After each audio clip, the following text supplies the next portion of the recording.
Hey, what is up, everyone? This is the KMN 1971 back with my semi-monthly comic book haul.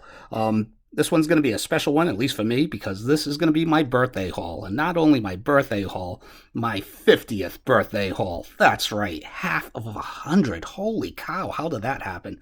Not officially 50 today, I'll be 50 on Tuesday, but I figured what better way to celebrate than with all of you and with some comics. I have a nice little comic book stew mixed up for today. I have at least a couple of major keys, some fillers, some specs, some stealth buys, some OGNs, some variants, some old school, at least one old school trade, and obviously one Marvel Special Treasury edition, which you see before you right here. Really nice shape. I tried to get it into frame, but just can't seem to do it. This has been on my Star Wars list for a while. Paid around 40-45 bucks for it. So got and I also have overall to celebrate every year that I've been alive. I'll have 50 comics in this haul. So it's going to be a while. So let's strap on in and get on with it. So starting it off, Star Wars Treasury Edition #1. I'd say this is in very fine to near mint shape. Really nice. I'll just keep that there for the backdrop.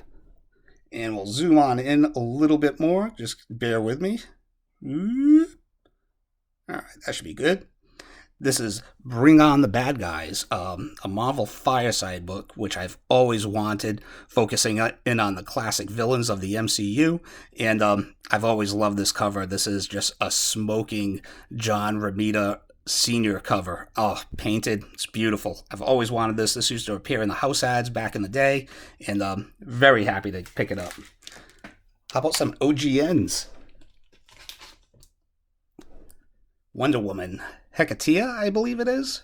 Once again, I've always wanted to read this. I haven't read it yet, but Greg Rucka is probably along with George Perez, my all-time favorite Wonder Woman writer, and J.G. Jones is one of my favorite all-time artists. So always wanted to pick this up.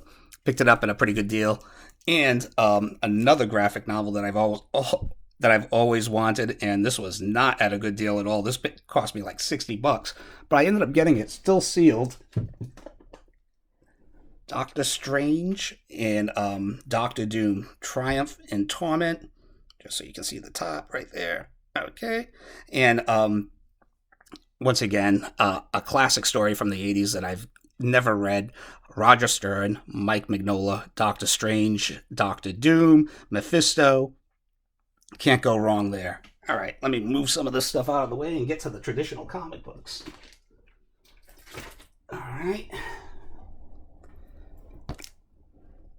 Okay, we're going to start off with about a couple of stealth buys. Why not?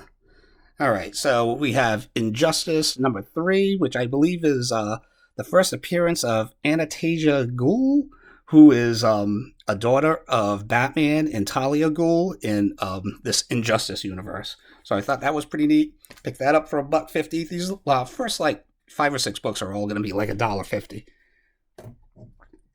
Injustice: Gods Among Us, Year 3, #7. This is the first appearance of Lana, some alternative Supergirl that people think is going to appear in the upcoming Flashpoint movie, or could possibly appear. What is her name? I want to say it's Lois Lang, maybe? I don't know. But pretty cool for $1.50. Also, FF #19, first appearance of one of those child genius characters that might appear in the world of Wakanda. Once again, still at the same store, Madame Xanadu, #6, and this is the Frank Quitely cover. And quite frankly, I think Frank Quitely is an outstanding artist, so was really happy to pick this up for $1.50 also. My second copy of Superboy, #0. Technically, I paid 50 cents more than I did the last time because I picked up my other one in the dollar bin, but for $1.50, cameo of King Shark, why not? Shout out to Reed Comics for putting this on my radar earlier on in the year. Fantastic Four, #570. That's the first appearance of the Council of Reeds.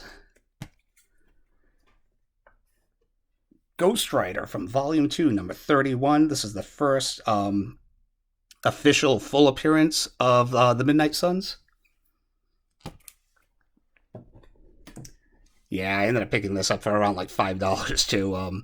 Avengers, the Terminatrix Objective number 1, which features that lion cloud creature that was in the Loki series on Disney Plus. So really looking forward to season 2, and I wouldn't be shocked for them to revisit that quote unquote dump off world. So pretty cool. Let's move some of these out of the way. I was finally able to knock off the last couple of Conan the Barbarian annuals that I needed for my run. So here's number 8, number 10,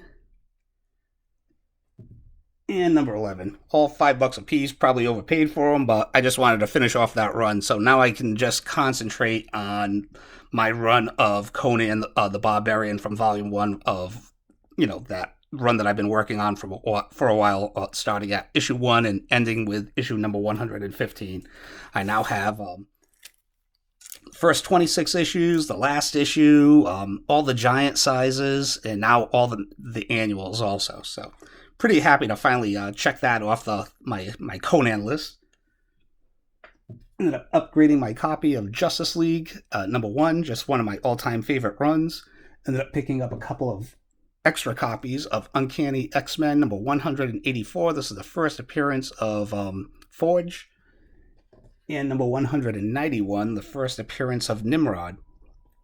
I finally ended up getting my copy of that Danzig cover for Crystar, Crystal Warrior, number 8. So, pretty nice. All of these books are all picked up in the wild so far that you're seeing, and none of them are like over $5. I picked up my second copy of Doctor Strange, number 60. I'm really big on this storyline, the Dracula versus Doctor Strange storyline that involves Scarlet Witch, and I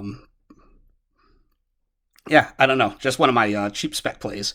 So, and I've always wanted to read the story, so boom. So you have issue number 60, which I already had. It's my second copy, but I didn't have issue number 61 or number 62, that's just a kick-ass cover right there. Sticking on the vampire theme, pick this up. I forgot which spec video or spec site I was reading, but I guess the vampire from My Vampire, this is the first time that he appeared in the mainstream DC universe, so wanted to pick that up, and I have been pecking away at the old school Brave and Bold run. Staying with vampires, the Vampire Lestat, number 1. I don't know, earlier on in the year there was that spec for Interview with the Vampire from Anne Rice, also from Anne Rice, which is allegedly going to be adapted into an AMC series, which I hope so. That'd be really cool. But I ended up picking up the Vampire Lestat out of the dollar bins, I don't know, probably a couple of years ago, and I realized my first issue was actually a second print. So this is the first print, and I thought it was kind of funny that people went after Anne Rice Interview with the Vampire, seeing that came out first, but the main character's first appearance was actually right here in the Vampire Lestat number 1. So I don't know, I don't get it. So happy to have that. Still haven't gotten around to reading the story yet, but the interior art is really nice. Picked up G.I. Joe number 27. Once again, kind of like Interview with the Vampire. When I was going through my G.I. Joe comics, I realized that issue number 27 was actually a second print. So I definitely wanted a first print. This is the second part of the 2-part origin of Snake Eyes. And just love that kick-ass cover, too. Picked up my second copy of G.I. Joe number 32, which has the first appearance of Lady J. And found a nice little stash at my LCS of G.I. Joe comics as of lately. So that's definitely a run that I will be filling in 2022 upcoming. Let me make a little bit more room. All right. Also picked up a couple of doubles of Moon Knight. So here's Moon Knight number 3. This book was hot for a minute. This is, I think, the first appearance of the Midnight Man or some shit. Picked up my second copy of Moon Knight number 13, the first meeting between Moon Knight and Daredevil. And while I was there, I also picked up Moon Knight number 36. And I was kind of bummed. I was like, oh, this is awesome. I never owned this issue back in the day, and it was a team up between Doctor Strange and Moon Knight, and I was really looking forward to see a Bill Sienkiewicz rendition of that. Unfortunately, he wasn't on interiors for this issue, so still a cool book to have, though. Here's a book that I'm kind of high on. Avengers number 221. Back from the 80s, classic 80s Avengers. But this is the issue that She-Hulk actually joins the team. So something that I think will inevitably happen on the big screen at some point, or the small screen, who knows? Marvel Premiere number 26. This is the first time that Hercules actually ever headlined his own solo comic. Or a comic, rather. So, covered by Jack Kirby, and that's about as cool as, that's the coolest thing about the issue, actually, in my opinion. Superman number 289. Nothing special about this. I think you can find this online for like $10 and under. But I always dig these 1970s or 1960s, in this case 1970s photo covers. So I thought that was pretty neat. Also picked up World's Finest number 210. Another one of those Bronze Age Neil Adams covers. Really happy to pick this up. This was from online. This was around $40, but really nice condition. This is Justice League of America, number 31, from that sparkling Silver Age. And this is the issue where Hawkman actually joins the JLA. I'm actually a big Hawkman fan. He's a goofy hero for the most part, but I've always liked him. And I like both incarnations. I like the Golden Age incarnation, as well as the Carter Hall from Fangar sci-fi incarnation. So, love me some Hawkman. Whoops. Let's get you back up there. All right, staying on in the Bronze Age and with DC, we have Justice League of America, number 140, which has a cameo appearance of those robotic manhunters. And I got myself a nice upgraded copy of number 141, which contains their first full appearance. Kind of a stealth buy. Batman number 313, but it is in fine minus condition. I'm talking 5.5, 5.0 perhaps, but it was only $3, and first appearance of what's his name? Jace. Whoever's the new Batman of the month. It's his first appearance. So there you go. Ghost Castle number 1, really sharp copy, premiere issue, Bronze Age, horror, and I guess it's the first appearance of Lucian the Librarian, who is rumored to appear in the upcoming Sandman series on Netflix. Another jam that I'm really looking forward to. Marvel Chillers number 1, featuring Mordred the Mystic. Once again, another Bronze Age issue a premiere issue that I never had, and the price was right, only $5. So for a little bit more, like $6 or $7, I picked up Giant Size Spider-Man, Meeting the Man-Thing. Look out! And it also has the Lizard in it. How can you go wrong there? I really dig these Giant Size Spider-Mans back from the Bronze Age. Picked up my second copy of the Defenders 1984, yeah, right. Number 84, which features the first confrontation between Wakanda and Atlantis, as well as the Black Panther and Namor. So, I ended up selling my other second copy that I had of this, so I'm really happy to have 2 copies again, and this one's a newsstand, so awesome. All right, let's clear these out for the last batch of books. I'm making some pretty good time here, considering that it was like 50 comics. I saw this in a Mercenaut haul a couple of months ago. Avengers Assemble, number 9. After my father passed, my mother never got to see any of the MCU movies, so we did a marathon over a couple of months' time, so it may be kind of nostalgic for, the Avengers. This is a classic scene from Phase 1. Loved it. And, my mom has actually seen every single MCU movie now. That's pretty damn cool at 70 years old. Hope I'm half as cool when I get to be that age. Moving along. I also finally polished off my Alex Ross Star Wars variants in this haul. So here we have Lando number 1 by the incredible Alex Ross, as well as Chewbacca number 1, which is a sweet homage to, I believe, Star Wars number 7 from Volume 1. Speaking of which, Oh, actually, hold on. I'll hold off on that for a bit. All right, and here we have Star Wars Thrawn #1, the animated variant. I ended up trading in a bunch of comics that I had second copies of, or that I've upgraded, and I ended up picking this up. So really nice. Really happy to pick that one up. I know the Matina one's the one that gets all the rage, but this is the one that I like the most. Nice little Star Wars spec from Volume 1. We have Star Wars number 24, and this is the first original comic book story featuring Ben Kenobi. Look out. Who isn't looking forward to the Obi-Wan Kenobi series next year? Man, that's going to be awesome. Stick it on with the Star Wars. Star Wars Adventures number 16, which features the first appearance of Kazuda Ziono. I'm sorry if I mispronounced his name, but it's a samurai-looking android bounty hunter from the Clone Wars. The Clone Wars first appearance off the list. Love those characters.